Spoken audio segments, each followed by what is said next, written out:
I would like to call tonight's school committee meeting to order. Today is Tuesday, March 24th, 2015. Time now is just after 6:30. First order of business, I'd like to open up the pledge of allegiance. Open up with the pledge of allegiance. You can all stand.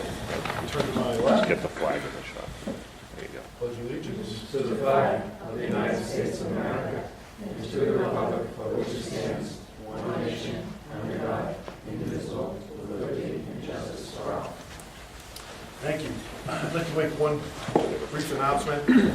Today's meeting, March 24th, 2015, school committee meeting will be televised and recorded. Under open meeting law, the public is permitted to make an audio or video recording of an open session at public meetings. Anybody here making a recording of the open meeting? We have a representative from the town crier. Welcome and thanks for being here. Okay, I'd like to suspend the rules and move up one item. We have our student representative report from Grady Cashman. Do I have a motion to suspend the rules? Motion to suspend the rules. I'll second that. We have a second. All those in favor, signify by saying aye. Aye.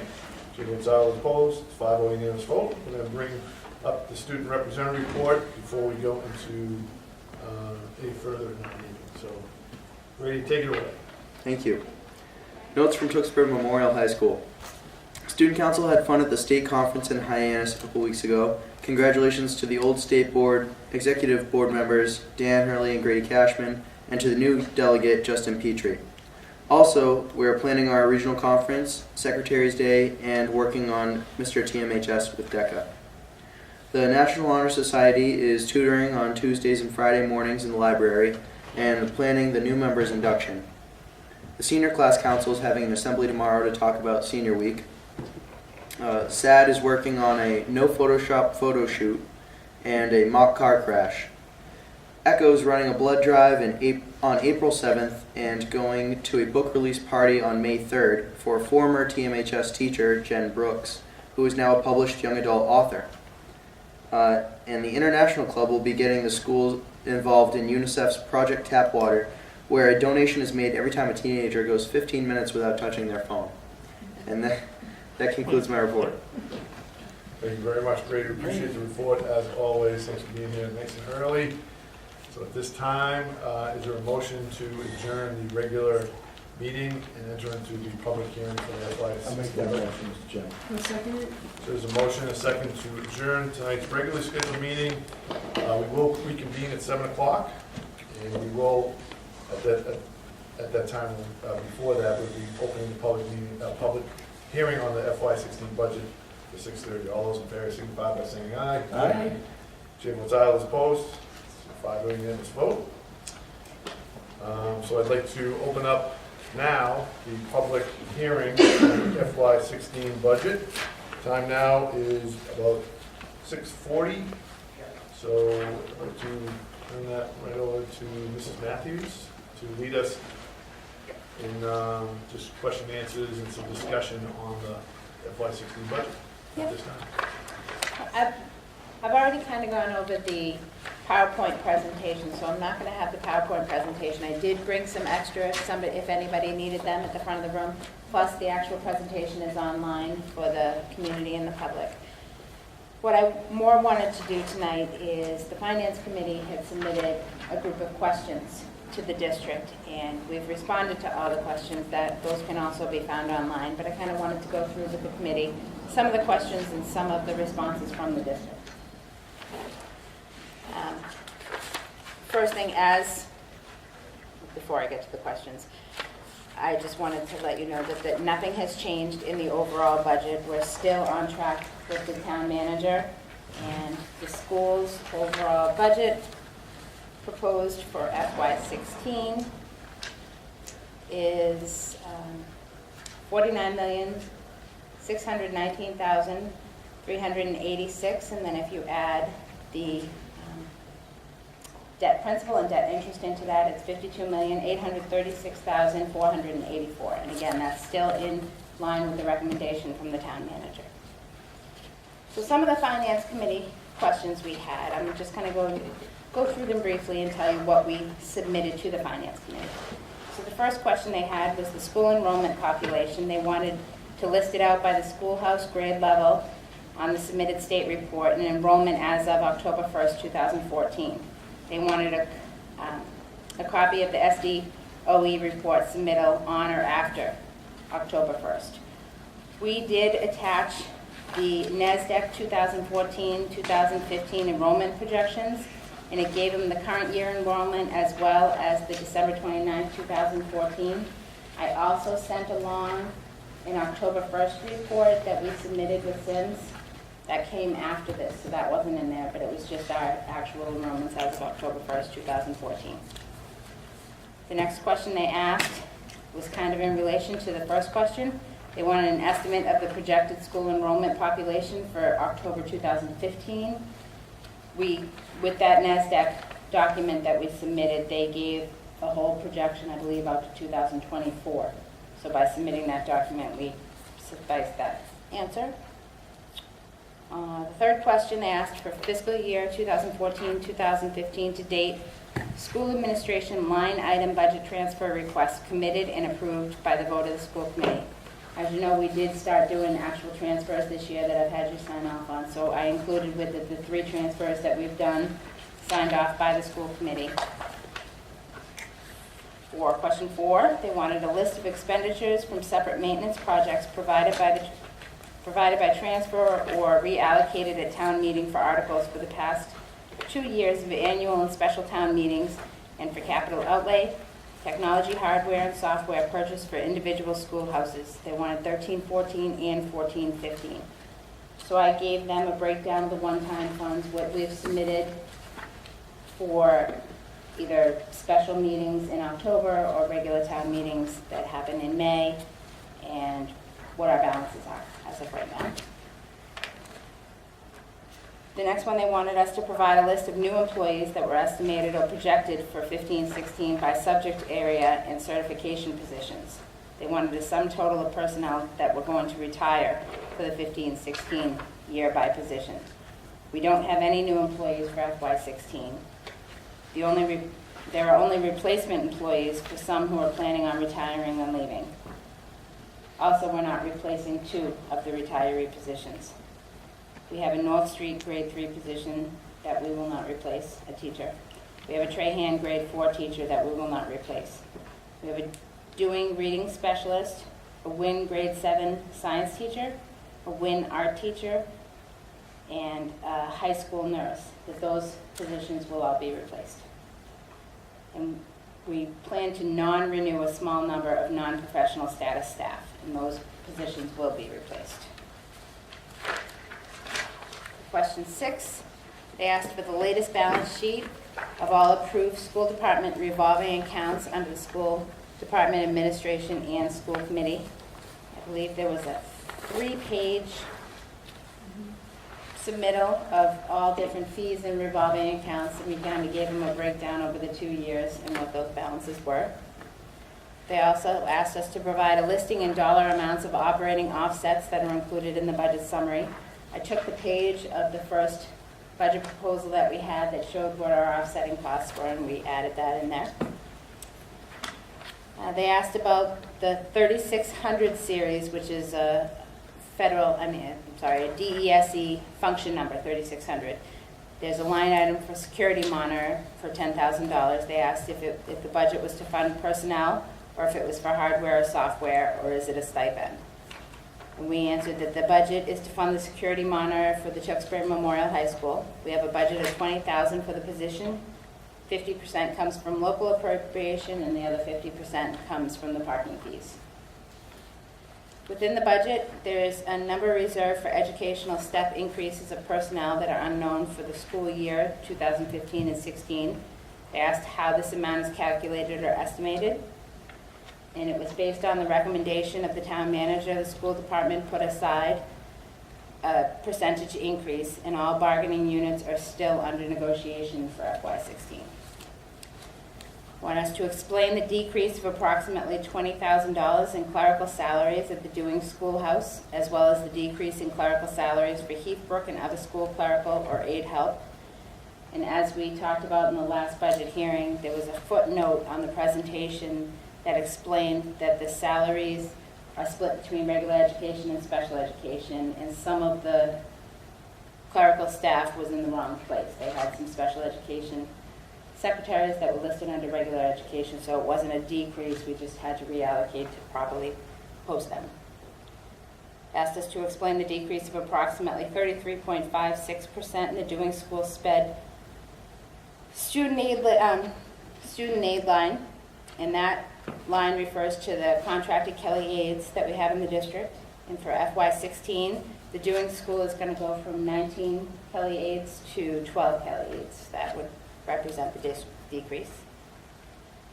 And at a meeting that we had on the 5th when we met with the Finance Committee, they asked about a spreadsheet of pages that were distributed to the committee with increases and decreases in line items of the budget of the original budget, May 2014, and budget transfers tabulated in column headings of 2015 budget transfers.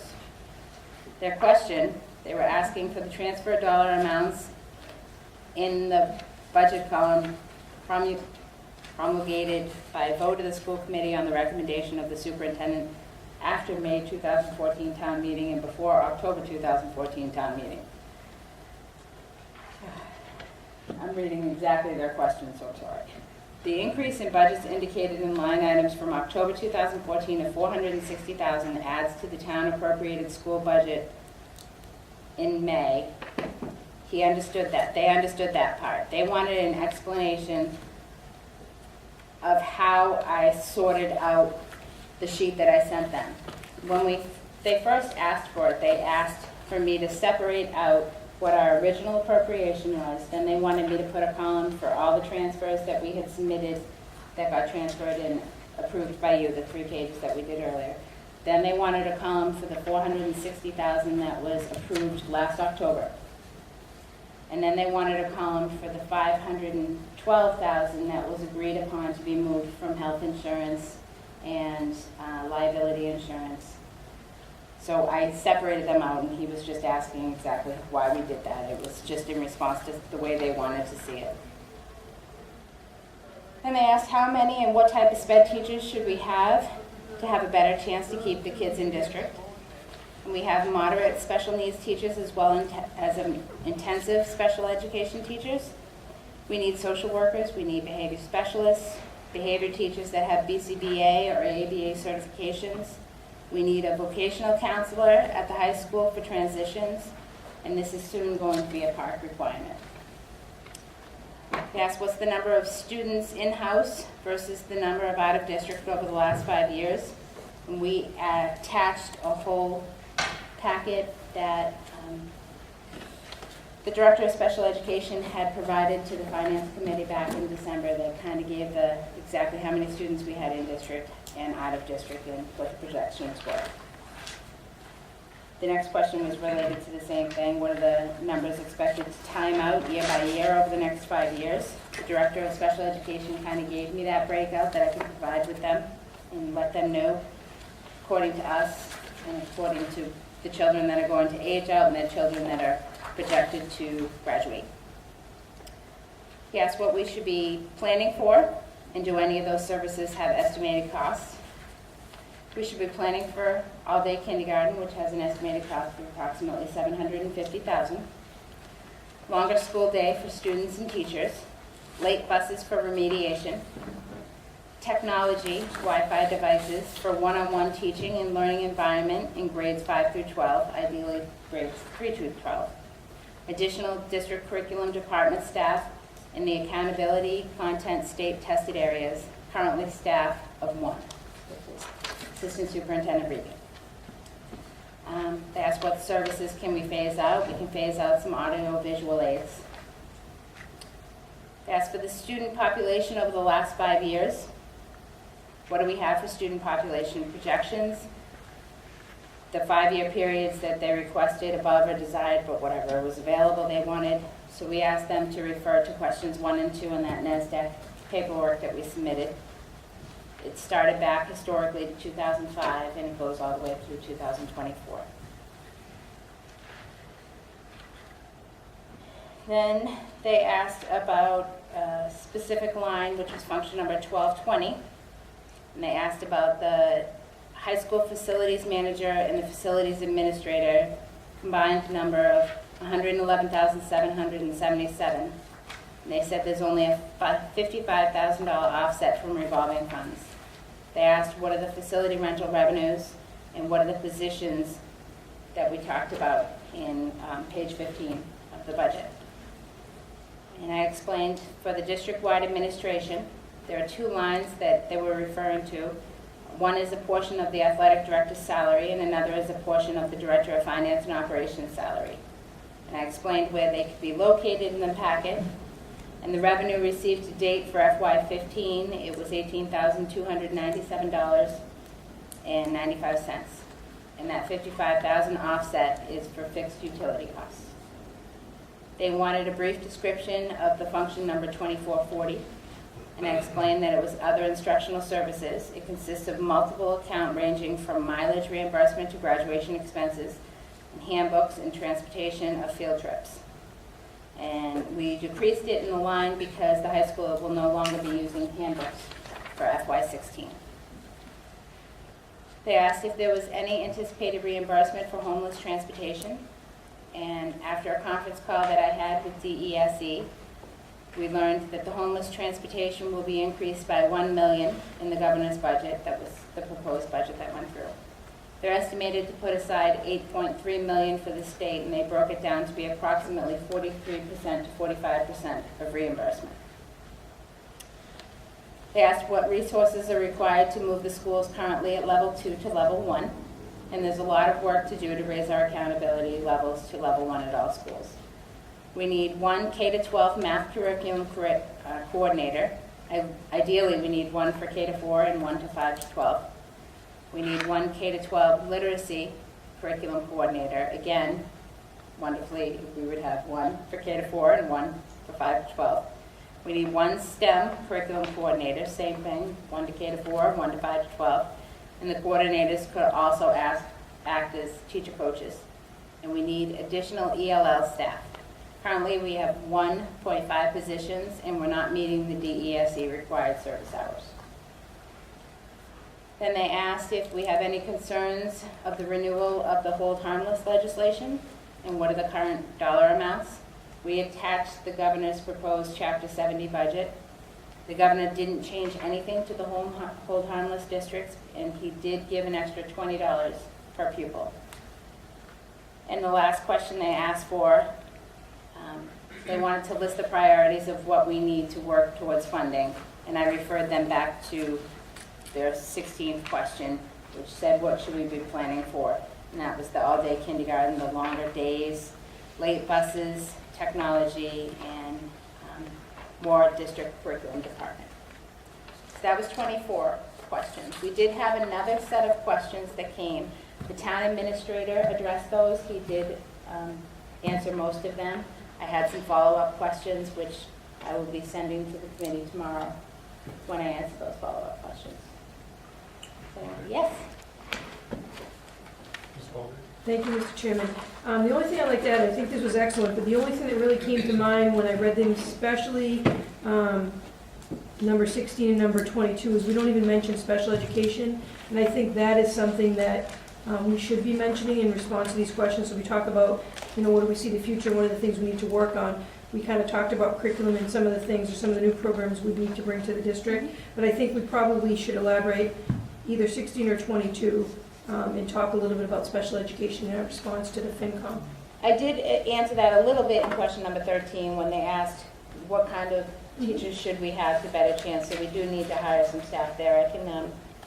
I can elaborate a little more. I just want to Yeah. And ideally, coaches in that realm and coordinators in curriculum all encompassing would be differentiating for all students and coaching teachers on how to deliver that type of instruction. So that's really a critical piece that we just don't luxury in here in Pittsburgh. Absolutely. But I'm just saying in prioritizing, I know that our focus has been special ed, and I was surprised not to see us address some of the special ed program that we'd want to bring into the district or help with those costs that we have. So that was my only suggestion. I don't think we were clear in our response, and I would probably just follow up with them on that.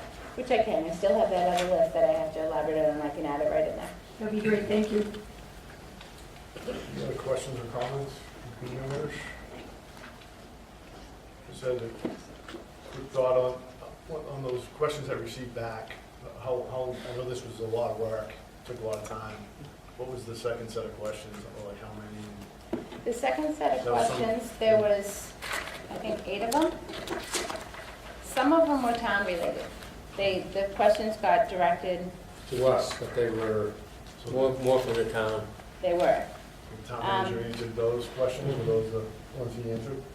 He did. They asked, those questions were kind of about the 512,000 Yep. and moving the money from group health insurance up. Okay, They were asking questions about group health insurance and why some of the funds were there. They asked about unemployment, which we addressed. And they asked about a question about the school lunch program. I'm still waiting for a little bit of clarification as to exactly what that one member was looking for, because it wasn't clear. okay. Thank you. Mhm. At this time, I don't know if there's any more comments from the school committee members. Anybody in the audience would like to comment on the budget, the FY16 budget? Seeing none. At this time, I think, no more questions, comments? So we should be thinking about wrapping up our budget at our April meeting, taking a public vote on the meeting, and we'll make sure that that's submitted to town manager Yes. for the town meeting. Okay. So leave that on the next agenda. Gail and I had talked about Yeah, we already already putting had that on something, the yeah. agenda. Yep. Yep. Excellent. I mean, this is just the process, I mean, this is our second forum for public feedback, and we really haven't received any. No.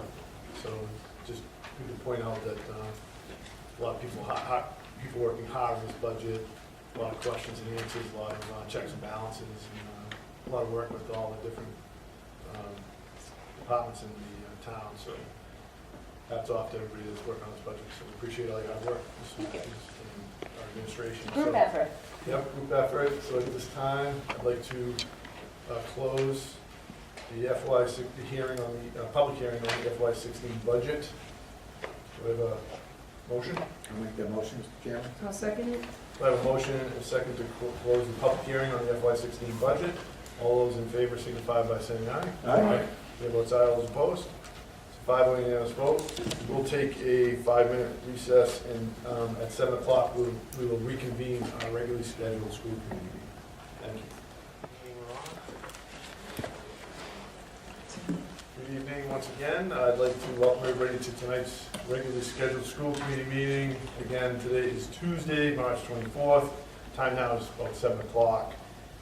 So I'd like to open up tonight's meeting.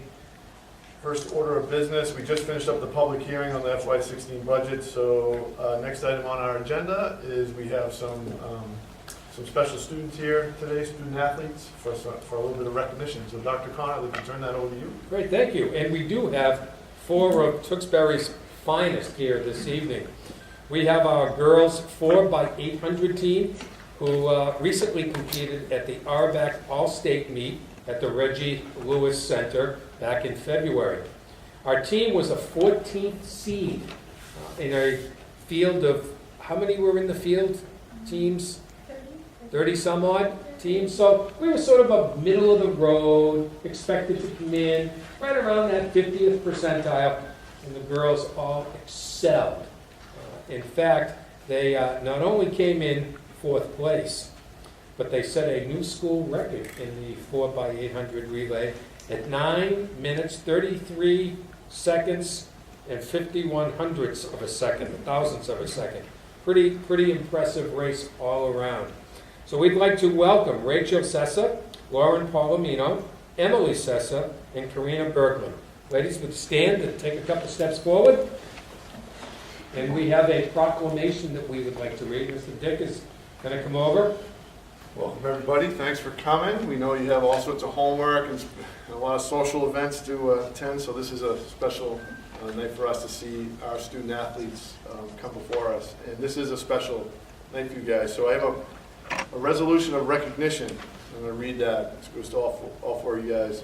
Whereas the 2015 Tewksbury Memorial High School Redmond Girls Indoor 4x800 Relay Team, Karina Berglund, Lauren Palomino, Emily Sessa, and Rachel Sessa participated in the Auerbach All-State Meet on February 21st, 2015.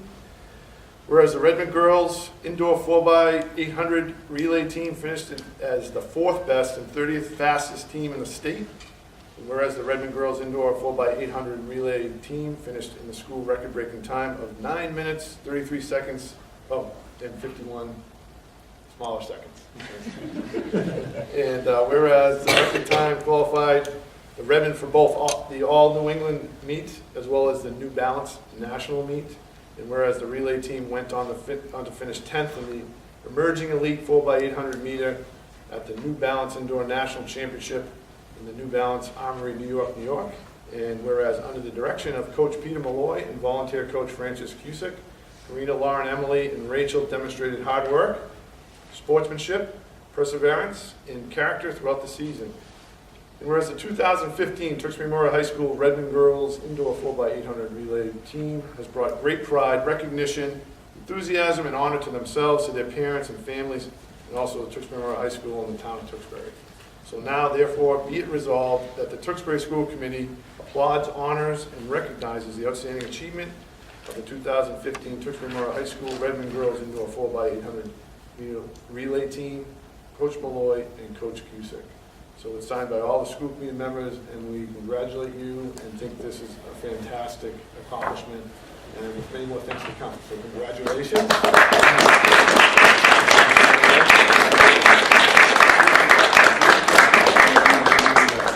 So we now have a 10-minute speech, Dr. O'Connor? They're prepared for that, absolutely. But I just wanted to mention, was it Rachel, you're the freshman? Her personal best at this meet, leading up to this meet, she shattered by 7 seconds running in this meet. Pretty amazing. You know, usually you shave a second or two off of an 800-meter run, but this was absolutely tremendous. So Just a little faster than what mine is. So. right now, indeed. So we'll do a real quick group photo. Parents, you want to grab in there? You want to come in? You're moving closer. Here we go. Ready? Hold the whereas. Where? Oh yeah, where's the whereas? Whereas, the whereas. Hold up the whereas. The, Yes, there you go.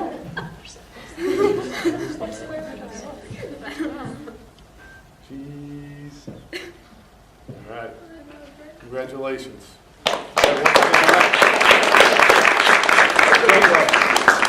Ladies, thank you for coming. We truly appreciate it. And thanks for bringing your parents here this evening. We know you have schoolwork to do.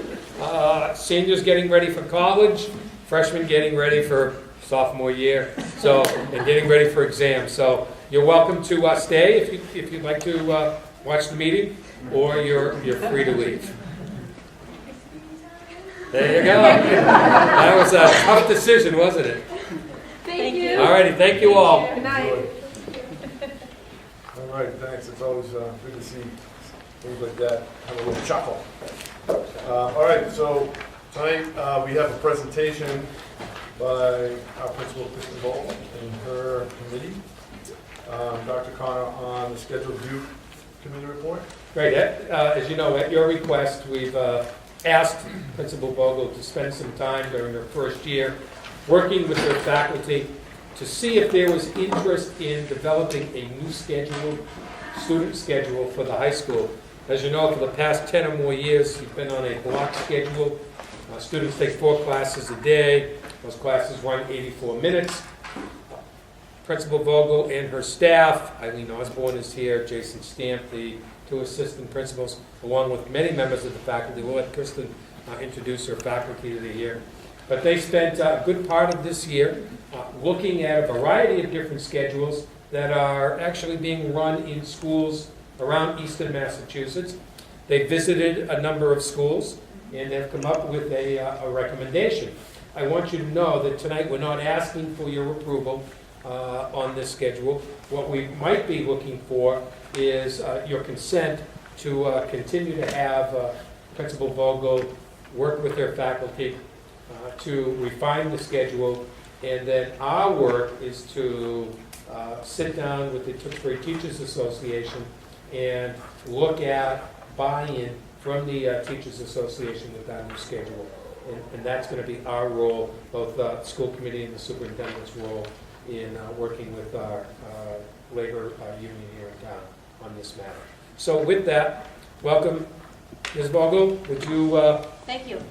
start us off, introduce your staff? Absolutely. Absolutely. So, as you mentioned, Eileen Osborne and Jason Stantler, two assistant principals, are here. And two members of the committee were willing to come out this evening, Marco Basilier and Grassa Dudley. They are two members of a 18-member committee that was formed in October. And we began meeting in November and continued to meet monthly, really right up until February. And the committee will continue to meet as we continue to move forward, whatever that might be in this process. So let me just tell you a little bit about the process, and then I will share with you the presentation that I created. And this is what I presented to the faculty at our last faculty meeting. And then I'm happy to answer any questions that you might have on what we've put together. So, as I said, we created the committee in October. We had our first meeting in November, and at our first meeting, we talked about what were our priorities. What would we like to see in a new schedule for the high school?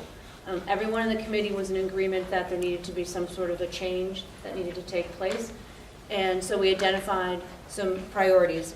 Those were to have more AP courses available to our students, to possibly have some sort of a block or a schedule that would accommodate like an RTI intervention block or an advisory type of a block, to have more electives for students to take, to reduce the length of the class period from 84 minutes to somewhere between 60 or 70 minute, with a preference being towards the end of towards a 70-minute block, to have year-long classes, to move away from semester-long classes to go to year-long, to have more rotation in the schedule. As you know, right now we only have every 2 weeks, A and the D block just flip-flop, but to have some more rotation when classes met during the day, to look at shorter passing time, and to perhaps eventually down the road have interdisciplinary course options for students going forward. So that was really our first task, and that's what the committee developed. And then their next job for all of us, was to do some research. So we kind of divided up the Commonwealth into regions. We decided that we didn't necessarily need to reinvent the wheel, that there had been essentially every single district in the Commonwealth had once upon a time had some sort of a block schedule, and from the 90s, and had since looked and done something different. So we just needed to do some research and see what was out there. So that's what we did. We divided up into regions.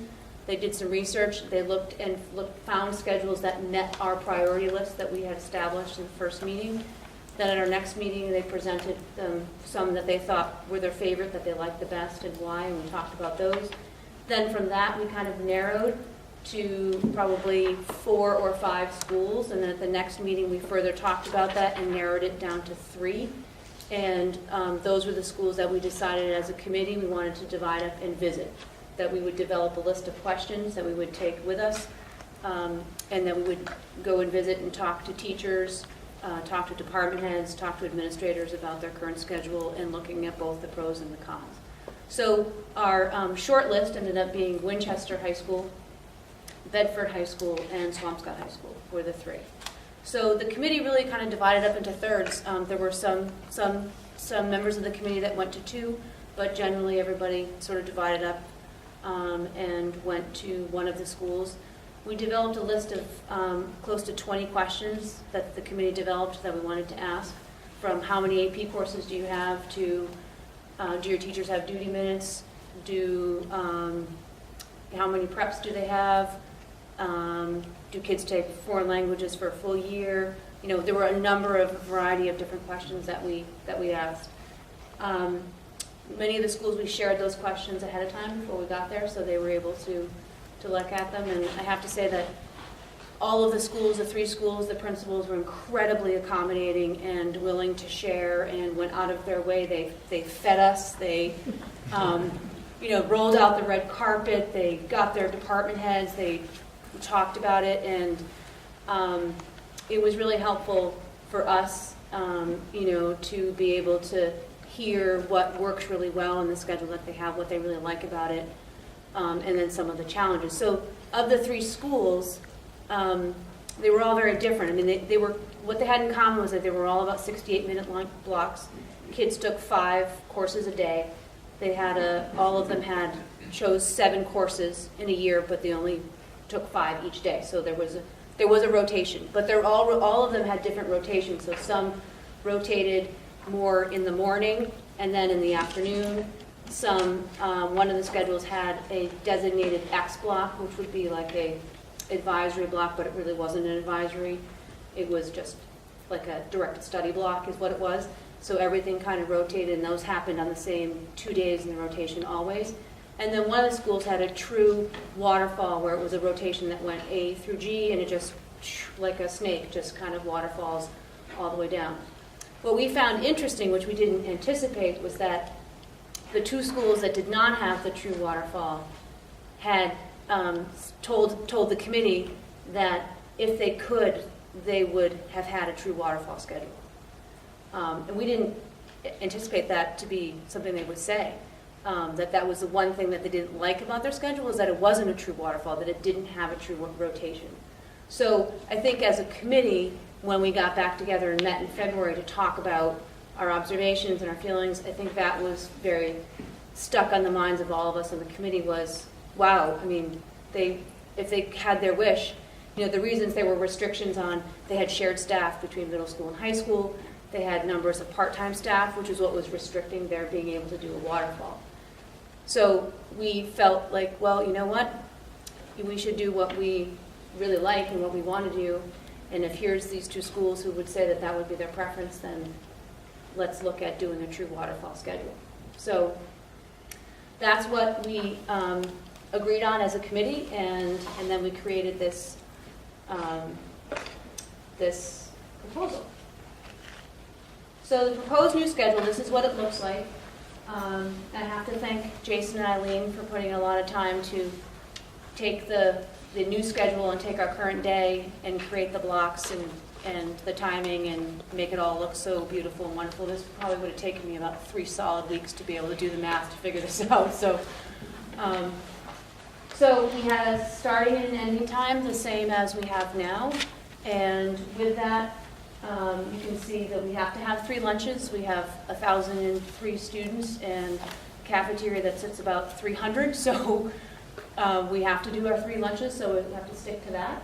So you can see the blocks, how it breaks down and how the rotation. So you can see there's a 7-day cycle with 5 meeting, and you can see the rotation. So, the first day is A through E, and then it picks up F, G, and then it starts over again with A, and just continue its way all the way through day 7, and then it starts over again. So the school day to time is the same between our current schedule and the new schedule. The length of the period, so currently we have 84-minute blocks. We would go to 68-minute blocks. So in a school day right now, we have 4 84-minute blocks. And in the new schedule, we would go to 5 68-minute blocks. Okay, so from 4 to 5. So in the current schedule, the rotation, right now, we only rotate the first and the last every 2 weeks, and then the new schedule, we would rotate, every block would rotate. So right now, in the days in the cycle, we pretty much have 1 right now, and we would go to 7. So the number of classes taught. So currently, in the current schedule, a teacher teaches 21. There are 28 possible periods over 7 days, and they teach 21 of those 28. Under the new schedule, there would be 35 possible blocks. They would teach 25 out of 35. So for a student, right, there's 28. They would have 28 under the current schedule. Right now, they have 28 possible blocks. Right, under the new schedule, they would go up to 35. So the length of a major course. So a major course being, I think of like the five, math, science, English, history, and foreign language. So currently, right now, those are 1 semester long courses. Under the new schedule, they would be a year-long courses. So in the 5 major content areas, courses would be. Now, in our more of our, I'd say the minor content areas like your art and your music, you could have courses that meet year-long. So eventually you could have students who might be an art major where they would take a art class that would meet year-long. They're working on their portfolio, they could do that. But they would also have many of their electives, many of their courses would then be electives, which would be semester. So currently, right now, our electives are semester, and then the new schedule, they would continue to be semester-long. The number of preparation minutes in a 7-day cycle for a teacher under the current, they have 588 minutes. Under the new schedule, it would go to 680. Okay, I find this to be a very, whoops, sorry about that. Okay. So under our current schedule, you can see this is broken down by grade level. So the total number of possible courses a student can take in a year. And so just when you look at this, you think about what a student's transcript looks like, and this is something that the committee talked a lot about, and we've certainly talked a lot about it in guidance as well, is what do our students' transcripts look like when colleges pick them up. So right now, a 12th grader has 29 courses on their transcript. And a student, so for example, my daughter, who has a schedule very similar to the new one, exactly like the new one, she has 40 classes on her transcript right now. So a college is looking at her transcript and looking at a senior here, and that's a big difference. So that means that, she may have, for example, this year she has 3 AP classes. She could have had 4 AP classes on her schedule. We don't have a single student in this building who's able to do that. They just couldn't do it. It's not possible. So, we really as a committee want our students to, if they want to have that opportunity, they should be able to have that opportunity. It may not be for every student at all, but they should have that option to do that. And under this new schedule, we would be able to accommodate that, as well as being able to take an art elective, right? Something that they might be interested in that's fun, photography, a music class, a drama class, right? Along with taking 4 APs. And right now, a student could never do that under the current schedule.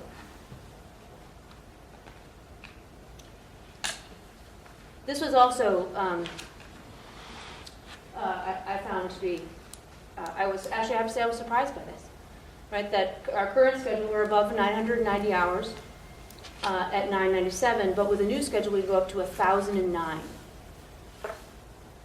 So we're well over the 990.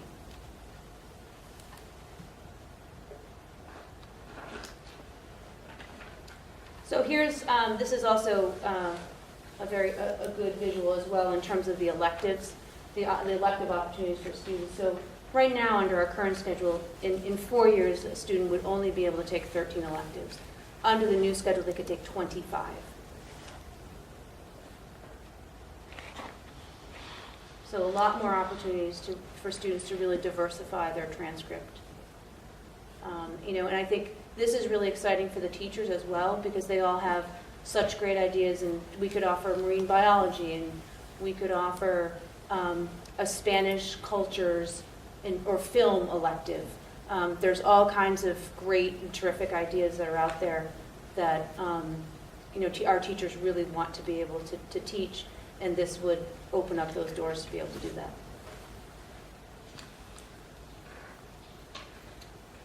For the number of classes that teachers would need to prepare for in a school day, right now it varies between 2 and 3. There are a number of teachers under the current schedule who do have 3 preparations.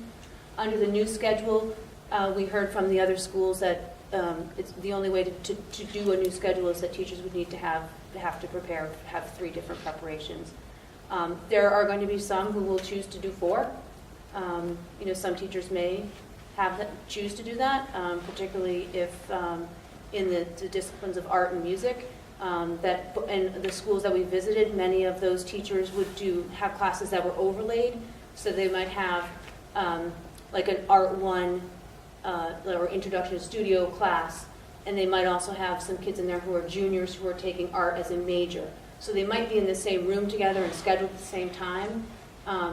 The older kids might be working on their portfolio, doing much more independent work, where the teacher is focusing more on the introductory art students. But in all of the schools that we visited, that's what happened in many of those courses, the arts and the musics, is there were overlays that took place where your kids who were taking really accelerated higher level courses in those areas were overlaid into the other courses. And currently, our teachers do not have any duties, and under the new schedule, they would not have any duties. So, in terms of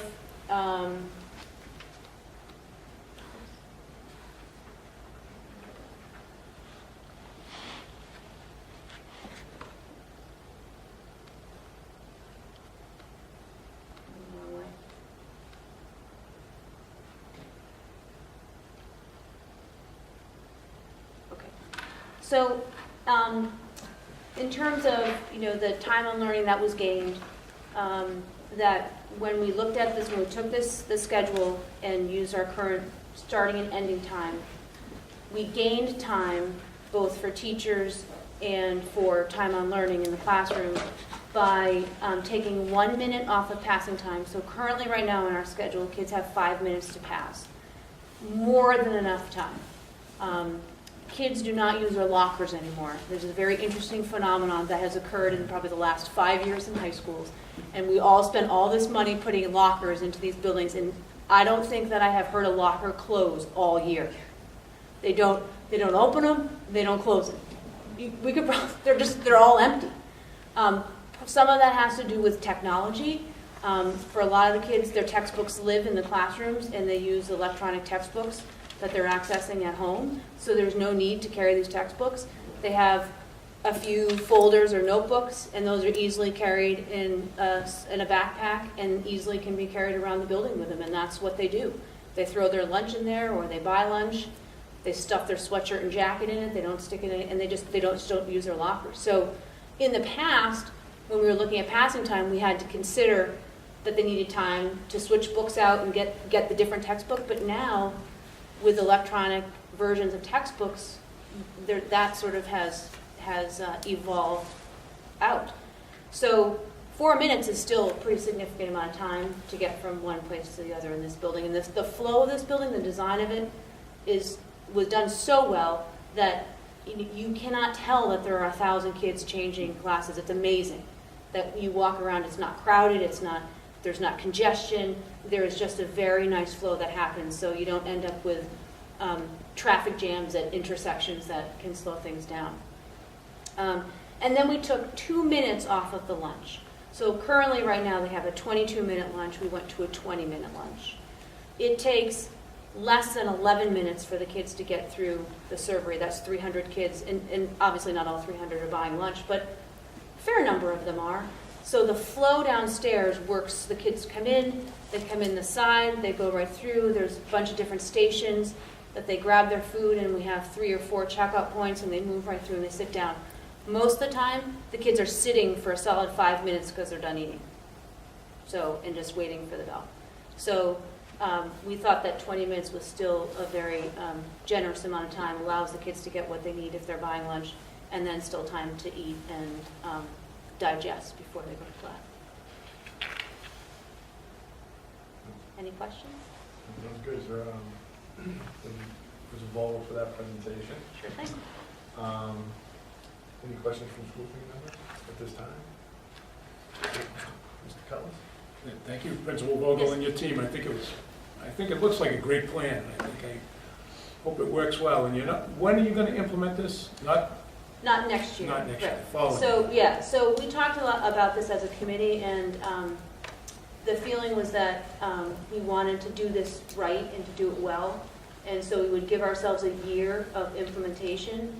And so our thought is to have the scheduling committee become sort of the implementation team, to sort of become the committee as the umbrella, because they are representative of the whole faculty, and to sort of be the oversight and meet throughout the whole next year and, to create a more detailed implementation timeline. We've kind of started one, a draft of one, and then to develop it more, and also just to sort of follow that timeline as check-ins as we move along. So we would give ourselves, so September of 2016 would be, that start of that school year would be when we started. All right, thank you. Yep. Just one more.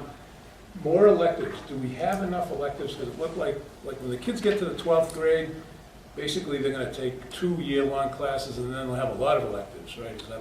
Well, I think that would be the most. I mean, Yeah. most kids are going to take your 5 majors, even as seniors, because what is happening is that, certainly what has driven a lot of schools, had to drive a lot of schools away from the block schedule is that the requirements that colleges have put forth, and this includes state and public universities, the minimum requirements for admission have increased significantly in the last 10 years. So they're looking at 4 years of math and 4 years of a foreign language and obviously 4 years of English and 3, and most kids are taking 4 years of a history. So most of our kids are going to be taking, for the most part, 5 major classes. They'll be probably taking a 4th year, all the math, the science, the English, the history. So we have plenty of electives then? Yes, and I think we do have quite a few electives. We will have, with this schedule, we will have the ability, teachers will be able to teach more electives because of the number of blocks and the days in the rotation, that there will be more opportunities for them to teach electives. So we will probably create some new electives and add them to the course That's guide. good. Yeah. That's good. Yep. And I just had one more.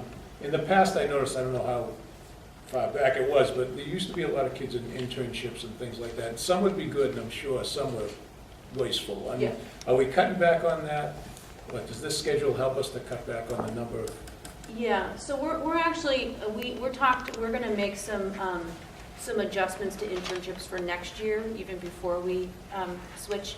We are sort of focusing the internships into 3 categories and creating a little bit more meat to them. Oh, good. Very good. And so, I mean, I think internships have a lot of value and can be very beneficial. I think we will still have that opportunity for kids. I think we could look at it in terms of creating, so for example, under the new schedule, creating a course that could be where kids go, for example, to the Heathbrook or the Dewing or the Trahan, and they actually go for the entire year, and they work with a designated teacher, and they work on with either reading or math, and they get course credit, and they have to do certain work, keep a journal, do a project, and there would be a teacher here who would be the person who would be checking in and overseeing and giving them grades and going and visiting them on site and communicating with the teacher. So that is sort of like an internship, but it... Yeah, much more substantial. Yeah, much more That's a great substantial. idea, yeah. Yeah. Thank you very much. Mm-hmm. That's what, thank you. I just have one question. So I know you're talking about the, in here, it says the retirement of the math department, somebody from the math department, and shifting that to a full-time foreign language teacher. My question is, our 7th and 8th grade, which will be like our 8th and 9th grade, are at 311 and 335. So are we going to be looking at class sizes and staffing at that point? Will we need to make any adjustments to that? I know you're not going to be doing this until potentially 2017, but have you taken that into consideration? Yeah, so Jason, Eileen, and I looked at the numbers, and currently right now we factored in some bubble in with our current staffing in size, and we feel very good that we would be okay in order to be able. Our class size would probably not be any bigger than 25. And my assumption is, seeing you go through some of that work the other day, you'll have more opportunities for those core courses. Yeah. So when every student has to take, for example, history, English, and science, there'll be more opportunities in a 7-day week for Yes. those courses to exist, and flexibility. Exactly, because it will be just more, it's just basic math, there'll be more sections, therefore there's more places to put the kids. So you can sort of divide. So what happens sometimes happens now is that with our current schedule, you might have a class that could have 30 and a class that could have 14, just because of the rest of the those kids' schedules, and you can't move the kids from the 30 and try to even it out just because there's only 2 sections. But when you have more sections available, you're able to divide up more evenly. I was a little concerned just about a senior count for this year, and then, what's coming in next year, if it was going to, Yeah. going forward at the beginning, it's just, Yep. thank you very much. Yeah, you're Great welcome. job. Thank you. Mr. Francis? Thank you. Thank you, Principal Vogel. Your committee did a great job. You really, many of the issues that the committee was concerned about, the amount of courses being taken, the amount of electives, I think is a tremendous step in the right direction. The question I have, and I like the idea that we're waiting to September 16th to implement this, how do you foresee, once this whole plan eventually does get approved, how do you foresee telling the parents and the community how we're going to do this? Okay. So we're talking today about, I have monthly scheduled admin chats, and I usually don't. I looked at my calendar, and I usually don't have one in May. So what I decided to do is move the one that would happen in April, which was scheduled at 2:30 in the afternoon when everybody's working, is to move it to May and make it at 5 o'clock at night for an hour, 5 to 6, and make the agenda item be the proposed new schedule. And so that's one way to sort of begin that process. I also put in my March newsletter from the principal's desk about the proposed new schedule. And then in terms of, if this were to be approved and move forward, that starting next year, we would be talking regularly about this with parents at every opportunity, as well as do a presentation to the students. We would invite the 7th and 8th grade parents up, because the kids who are in 7th grade next year, they will be freshmen the year, I think I'm right, the year that we would implement it, so we'd want to invite them up as well to learn about it.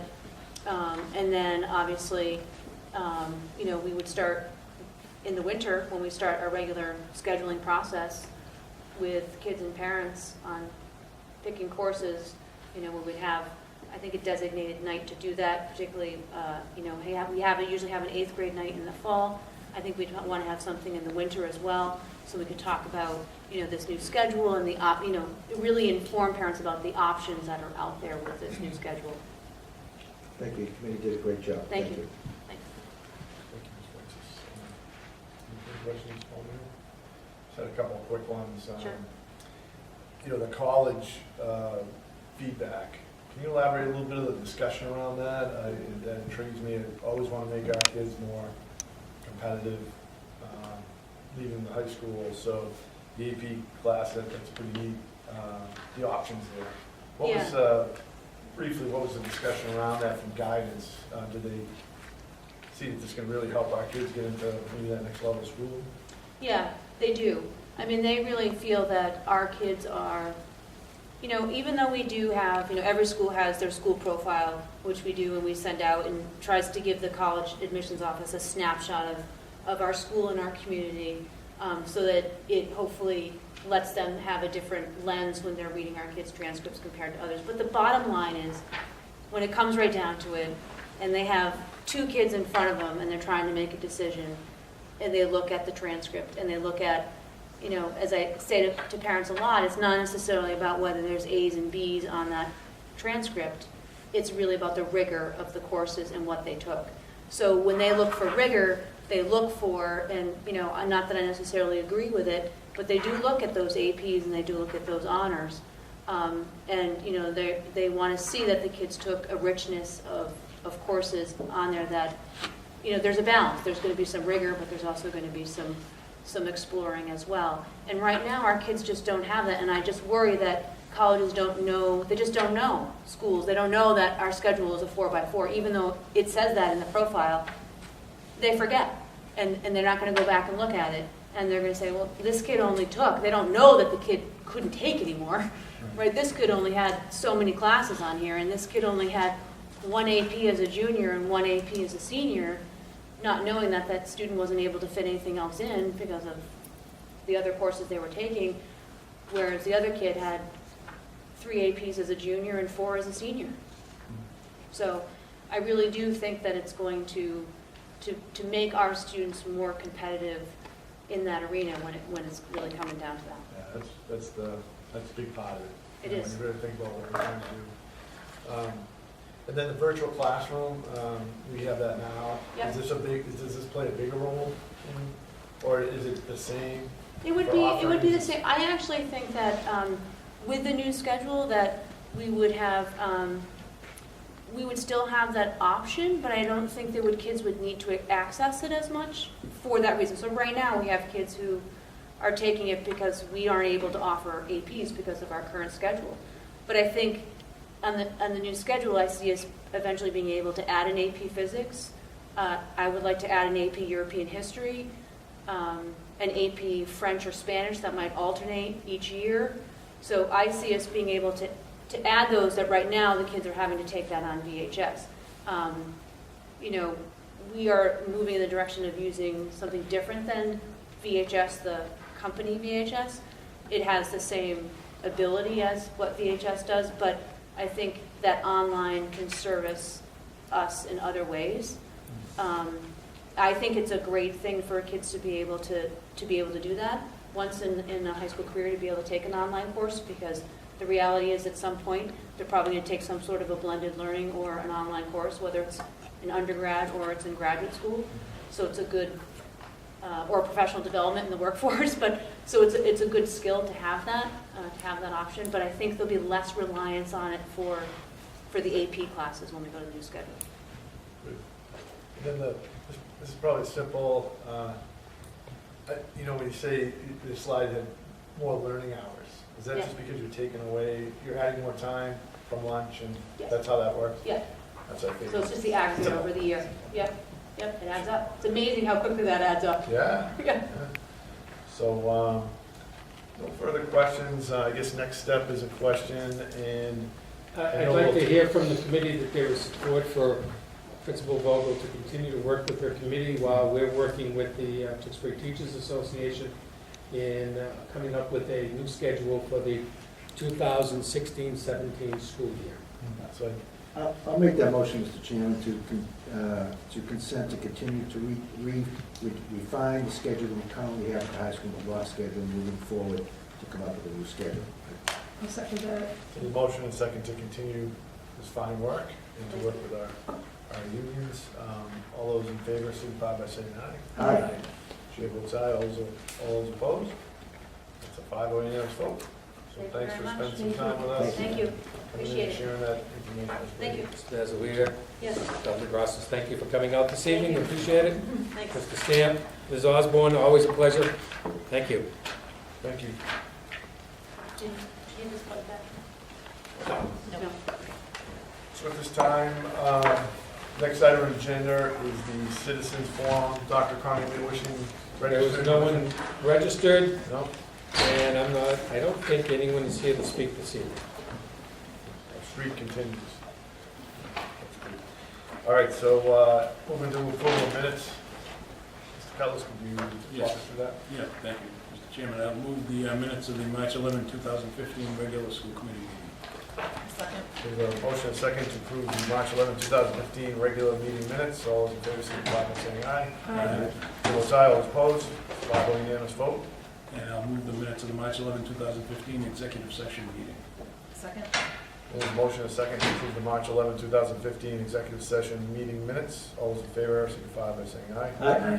Chair votes aye. All opposed? It's a 5-0 vote. Right on to submission and payment of bill. Yeah, and I'll move the payroll for the period ending March 12, 2015 in the amount of $1,147,701.51. Second. Motion and a second to approve the payroll period ending March 12, 2015, amount of $1,147,701.51. All those in favor, signify by saying aye. Aye. Chair votes aye. All opposed? It's a 5-0 unanimous vote. Is there anything, moving on to the consent agenda, any school committee member wishing to remove and speak on tonight? So we have a motion. I'll make a motion to accept tonight's consent agenda. I'll second that. So motion and a second to approve tonight's consent agenda. All those in favor, signify by saying aye. Aye. Chair votes aye, all opposed. 5 voting unanimous vote.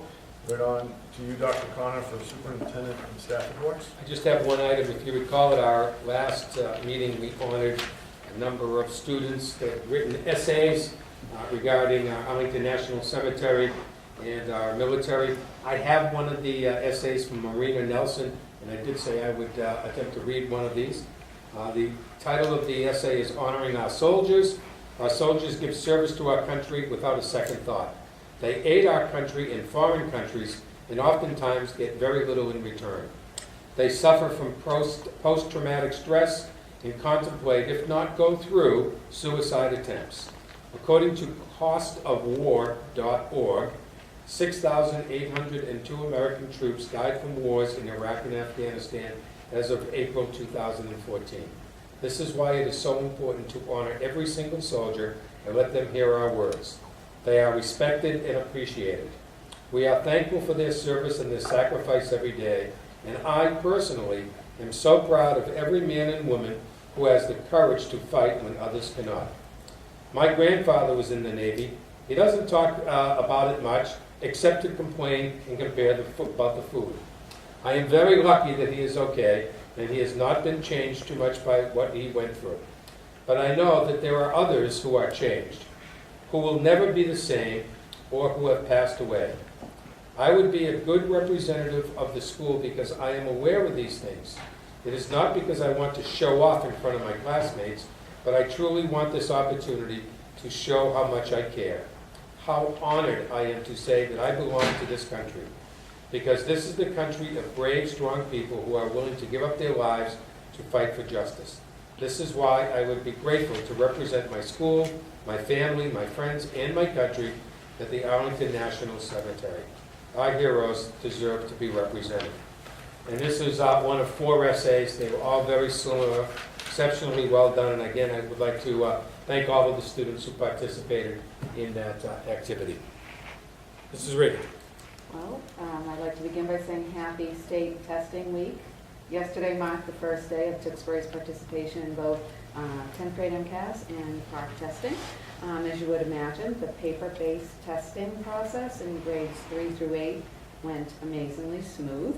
Basically, this is the same structure and routine that we're currently used to with MCAS. In fact, while the previous MCAS occurred once in the year, the new PARC in grades 3 to 8 occurs twice, but at much shorter time frames. So students are reporting that they're finishing much quicker. I mean, when they're used to these long testing sessions, they were quite happy with the shorter testing sessions. The 9th and 11th graders took the beginning of the next generation state testing developed by PARC. This is an online test. I can tell you that we experienced some technical difficulties. In fact, they had a much later start time than expected.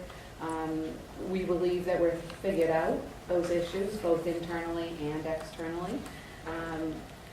I wish today was Friday, because I believe Thursday I can report that it will be a much smoother start. I'm also working with other districts in the Commonwealth that are members of the PARC ELC, and particularly Brockton, who's doing a full district online test session. It's running very smooth. They're going to print a summary of all the steps they took prior to online testing for all of our benefits. So I believe even in May we'll be even that much further ahead. It's a new process, and we obviously had a little growing pains on Monday. As I said, I believe Thursday will go much smoother. Lastly, I really want to thank our teachers, our tech staff, our administration, especially our students.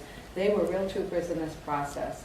The MCAS has already set us up for a rigorous testing environment. Our students performed as expected with purpose and accountability.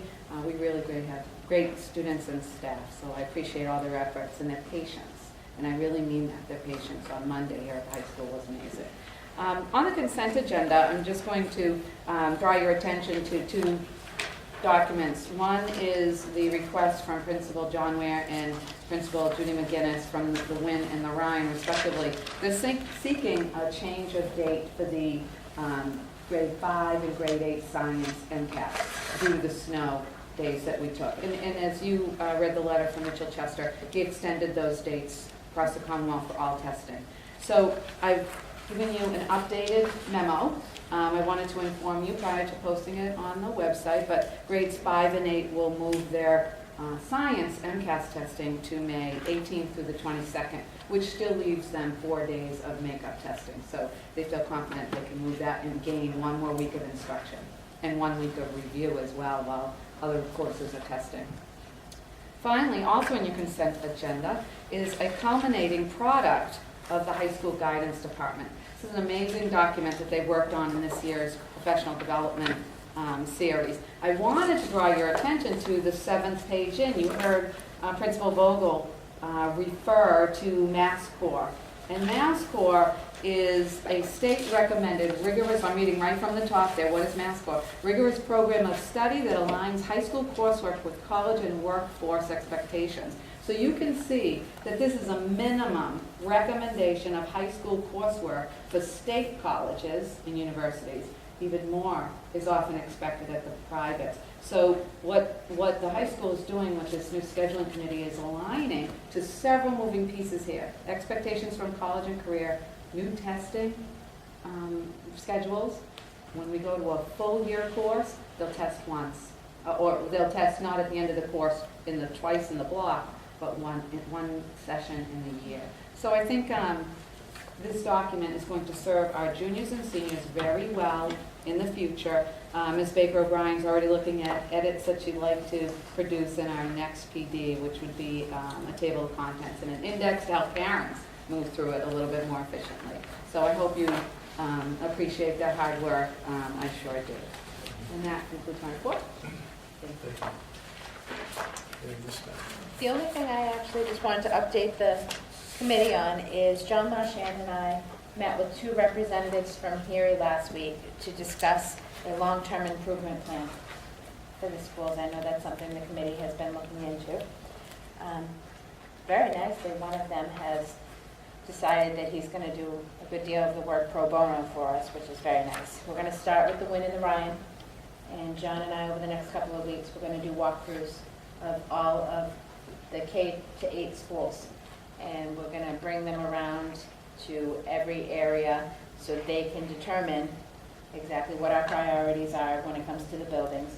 We're also going to bring in like a technology piece and then a curriculum piece to try to make sure that we encompass everything that the committee is looking for, like a 10-year plan. And I have asked them to kind of complete that by June 30th for me. I just wanted to let you know. Dr. Connor? And just as a follow-up to that, this is Heary that will be doing the work.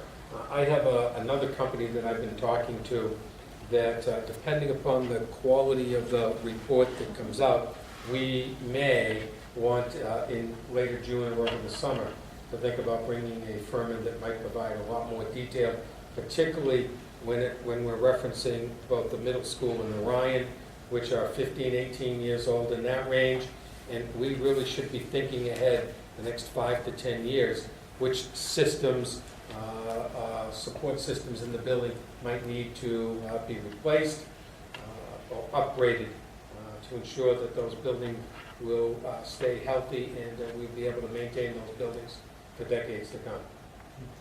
That's great. It's great we're talking about that. 10 years old. Any questions, comments?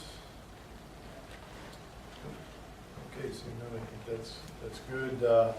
Appreciate that. On to committee reports. High School Building Committee, Mr. Francis? Yeah, Mr. Chairman, the town manager and Peter Collins from Erie have met and have continued to meet. Once they've done with their meetings, then another high school building committee meeting will be scheduled.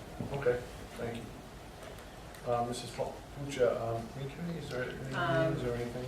There wasn't really much report on March 12th. We had a rescheduled meeting to March 19th, which I couldn't make that date.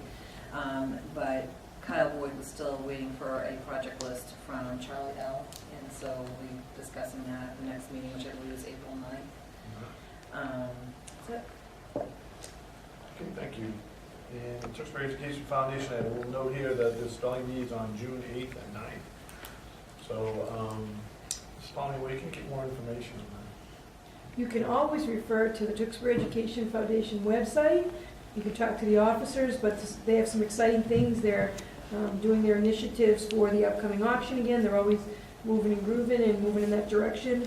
But the spelling bee is the focus now, the foundation the board is working on. The dates have been established for June 8th and 9th. I know they've already communicated with some of the principals, so all the steps are already taking place right now, and they'll be ready to go for another great, exciting year. And a special change this year is Dr. Connor is going to be one of the moderators this year.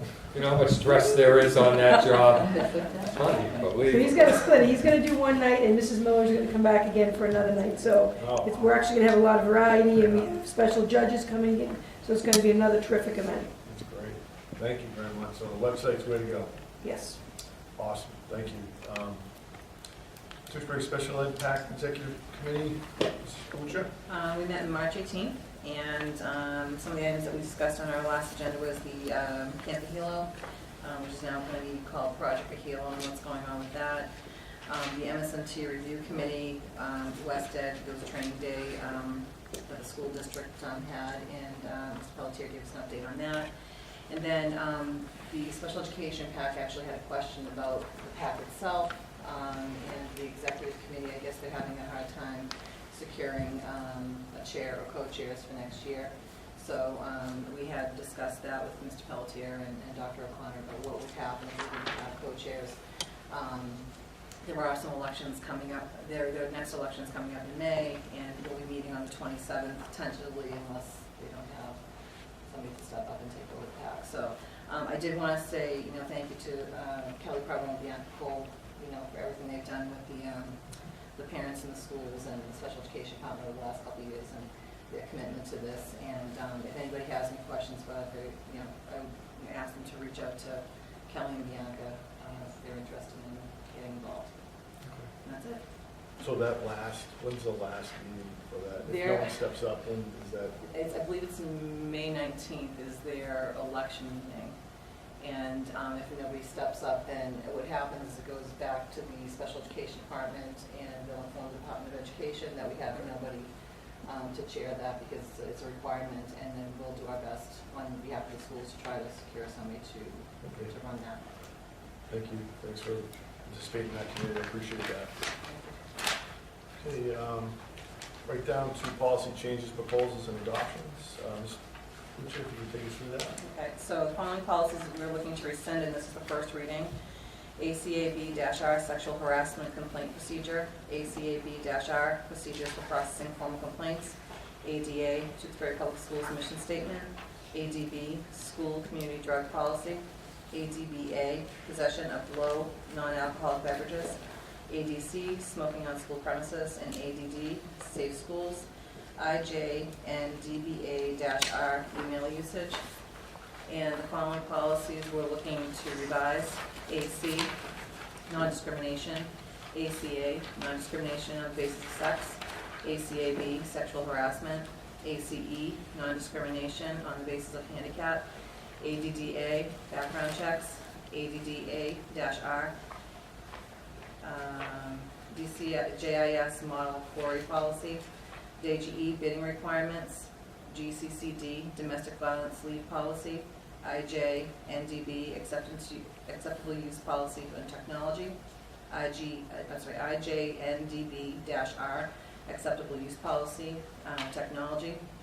Administrative procedures for implementation. IJ, NDB-E, user agreement for participation in electronic communication system. IJNDC, school and district web pages. IJNDC-R, website guidelines and procedures for approval. IJNDD, policy on Facebook and social networking websites. JH, student absences and excuses. JIC, student discipline. JII, student complaints and grievances. JK, student conduct. KBBA-E, notice to the custodial parent that the non-custodial parent has requested student records. And LDA, student teaching and internships. And if anybody has any questions, they can contact Mrs. Palmer and myself with the superintendent's office. Thank you. Any questions from school committee members on the policies? Okay, seeing none, we'll go right into old business. Number one on the old business agenda is the Ella Fleming School architect recommendations. Dr. Khan, I know You've had some recommendations, a proposal. At our last meeting, I awarded you of this report that would be on this meeting's agenda. It is a summary and a proposal for work, architectural and contracting work that would be done at the Fleming School. As you know, we have approximately $250,000 set aside for renovations of the Fleming School. In consultation with Town Manager Montori, we reviewed this proposal, and he feels it is in the town's and the school district's best interest to approve that we enter into an agreement with Kong Associates to provide architectural support for this project. And the overall cost of this contract would be $52,800, and it spells out pretty clearly the type of work that would be done by Kong, as well as the recommendations of the type of work that needs to be completed at the Fleming School to ensure that that building stays sound and is habitable, either for town purposes or for school district purposes. And are we looking for to approve this tonight? Yeah, I actually talked to Town Manager Montori today at 2 o'clock, and he did ask that we approve this. Keep in mind, this is the architectural firm that is working currently with the town, was selected by the town manager approximately 8 months ago. They have been working with the town hall renovation and other smaller projects around the community of Tewksbury.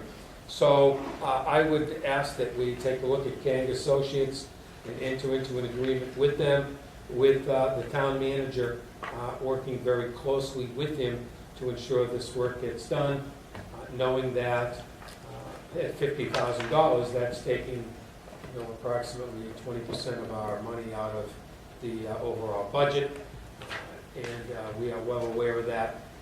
What we really don't know is what will be the actual costs of the work necessary to complete the recommendations that they have come up with in their initial inspection of the building. That remains to be seen.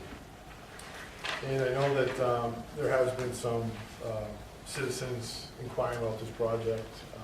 I've been contacted by a few number of citizens in Tewksbury wondering what is going on with this project. So I know that that's spawned Sure. a little bit of. This project has been on the back burner for approximately 3 years. We did receive some preservation funds to put towards this building, but because the town did not have an architect of record, we waited until they went through that process of securing an architect.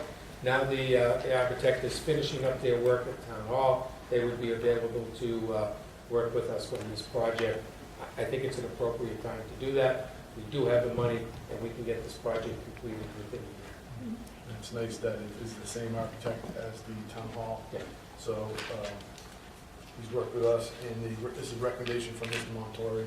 Yes. Yep. So any other feedback, comments, questions? Any motion? I'll make a motion to approve the architect, King Associates, and moving forward to the proposal in front of us dated January 30th, 2015. Second. So we have a motion and a second to approve the recommendation by our town manager, Richard Montori, to approve Cannon Associates as the architect to move forward with the plan for the Ella Fleming School dated January 30, 2015. Mr. President, roll call vote. Mr. Francis, how do you vote? Aye. Mrs. Palomino, how do you vote? Aye. Mr. Cutler, how do you vote? Aye. Mrs. Pooch, how do you vote? Aye. Chair votes aye, it's a 5-0 unanimous vote. So, you get a message over to Mr. Montori, is that how that works? Oh, no. Okay, great.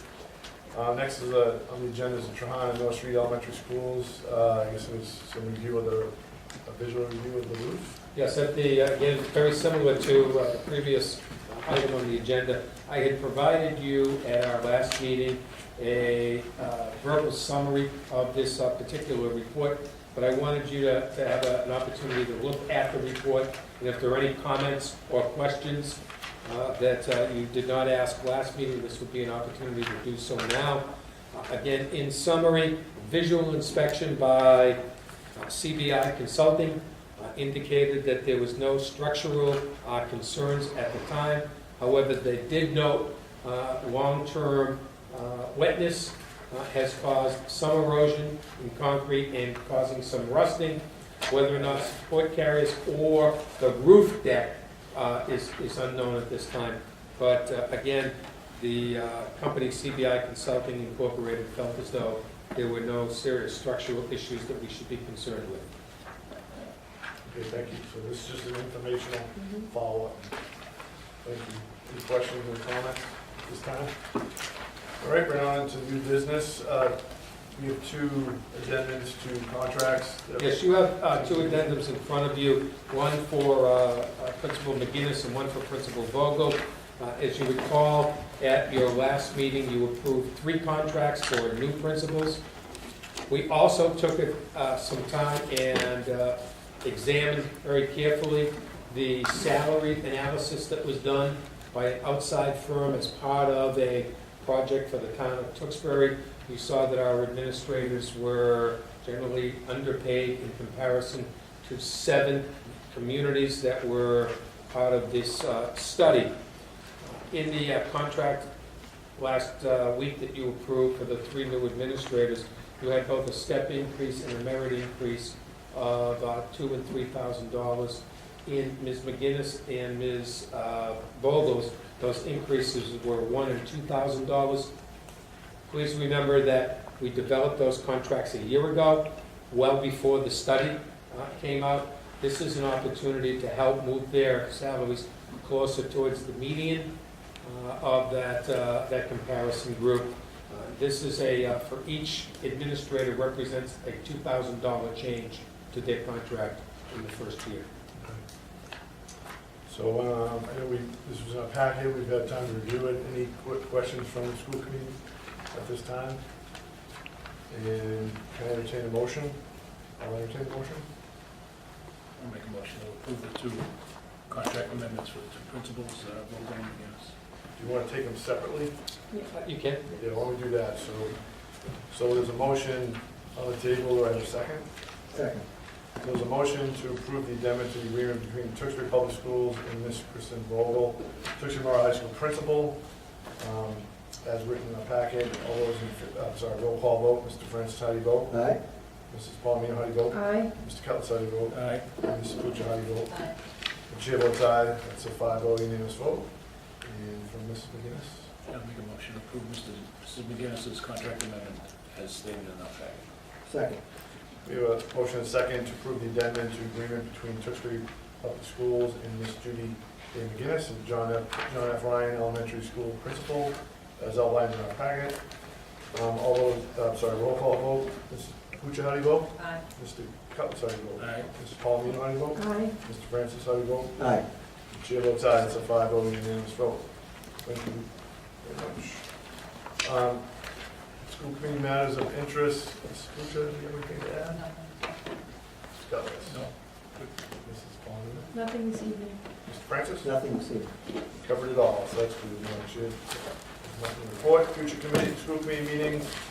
Thursday, April 16th, we have a reorg meeting at 6:45, and then we'll enter into a regular meeting at 7 o'clock. We also have our annual town meeting coming up on May 6th. So we'll have plenty of time to talk about the budget and all that type of stuff, as well as some other town meetings coming up on May 13th, special town meeting.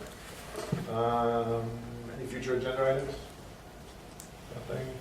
Seeing none, do I have a motion to end the regular meeting time? I'll make that motion, Mr. Chairman. I'll second that. So we have a motion and second to end the regular meeting, but before I do that, sorry.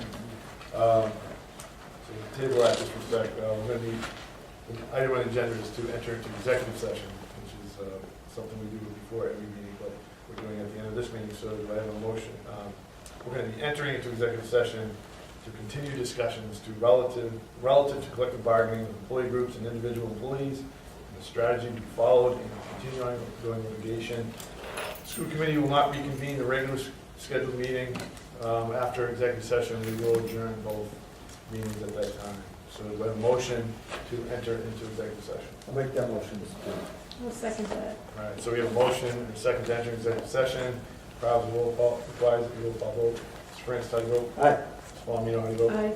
Mr. Scott, how do you vote? Aye. Mrs. Pucci, how do you vote? Aye. Chair votes aye, that's a 5-0 unanimous vote. We'll be entering executive session, and then once we end executive session, we will be ending both the regular meeting and executive session. It's a totally night, so thank you very much, and we'll see you next meeting. That's good.